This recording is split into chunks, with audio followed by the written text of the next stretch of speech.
तर नमस्कार. आपला मराठी बिग बॉस मध्ये आपल्या म्हणजे माझ्या जवळचे दोन व्यक्ती आहेत आणि माझ्या दोन जवळचे व्यक्ती जे आहेत ते एक नंबर म्हणजे सूरज भाऊ चव्हाण आणि दुसरा म्हणजे DP दादा.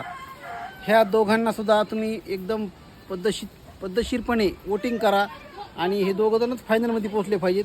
मग एक विजेता होईल आणि एक दुसरा उपविजेता होईल, याबद्दल काही अडचण नाही. पण हे आपल्या दोघं मनातले आहेत. सूरज भाऊबद्दल तर आणखीनच प्रेम वाढत चाललं आहे, कारण सूरज भाऊची जी व्यथा आहे ती व्यथा आज संबंध महाराष्ट्राला कळली. त्या माणसाने किती स्ट्रगल केले. लहानपणीच आई वडील गेले, पहिल्यांदा वडील गेले, नंतर आई गेली, नंतर बरेच त्याला त्याच्या आयुष्यामध्ये दुःख आले. ते सगळं दुःख विसरून एका बुक्कीत टिंगूळ हाणून मारून करून तो माणूस संबंध महाराष्ट्राला हसवितो. सगळ्यांना हसविलं त्याने आजपर्यंत. आणि आज ते बिग बॉसमध्ये गेला आहे, तर आज त्याला खरं तर आपली गरज आहे. आपण सगळ्यांनी मिळून DP दादाला आणि सूरज भाऊला फायनलपर्यंत न्यायचं आहे. आता फायनलमध्ये गेल्यानंतर दोन्हीपैकी एक जिंकणारच आहे कोणी ना कोणी. पण आपलं कर्तव्य त्या दोघांना सपोर्ट करण्याचं. बाकीचेही सगळे चांगले आहेतच त्याच्याबद्दल नो डाऊट. पण कुणीतरी आता सगळे स्पेशल नसतात ना, तशी माझे तर दोन स्पेशल आहेत. तुझं कोण स्पेशल आहे? DP दादा. ओके, हिचा DP दादा स्पेशल आहे, माझा सूरज भाऊ बी आहे आणि DP दादा बी आहे.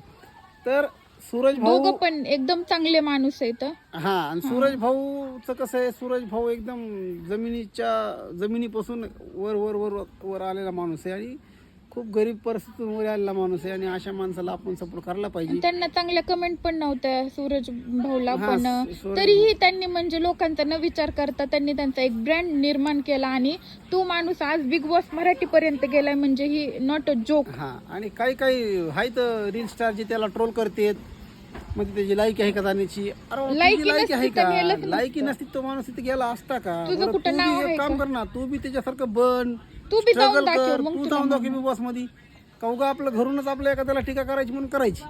तर याद राखा, सूरज भाऊला कोणीही ट्रोल करू नका, कारण त्या माणसाचं स्ट्रगल भरपूर आहे. उगाच बिग बॉसने घेतलेलं नाहीये, त्यांना त्यांच्यामध्ये क्वालिटी दिसली म्हणूनच घेतलं ना. हा, सूरज भाऊ त्याच्यामुळे तुम्ही कितीही ट्रोल केलं ना, ते म्हणजे तुम्ही एवढे दिवस ट्रोल केलेलं सूरज भाऊनी खरं तर सगळ्यांचे तोंड बंद केले बिग बॉस मध्ये जाऊन. आणि आणखीनही त्याचं स्ट्रगल चालूच आहे बिग बॉसच्या घरामध्ये. एकदम साध्या पद्धतीने ते बिचारा राहतंय.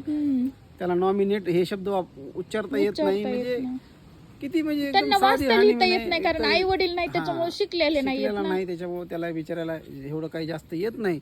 पण खरं तर त्याची खूप जिद्द आहे, खूप चिकाटी, खूप मेहनत आहे. आणि मेहनतीच्या जोरावर त्याने आज बिग बॉसच्या घरात पदार्पण केले. कारण बिग बॉसमध्ये जाण्यासाठी काय वशिला लागत नाही किंवा पैसे भरावं लागत नाहीत.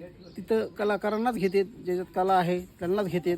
आणि रितेश भैया देशमुख आपले जे आहेत त्यांनी होस्ट केले, त्यांनी त्याला घेतलं, म्हणजे त्यांनी किंवा त्यांच्या टीमने घेतलं.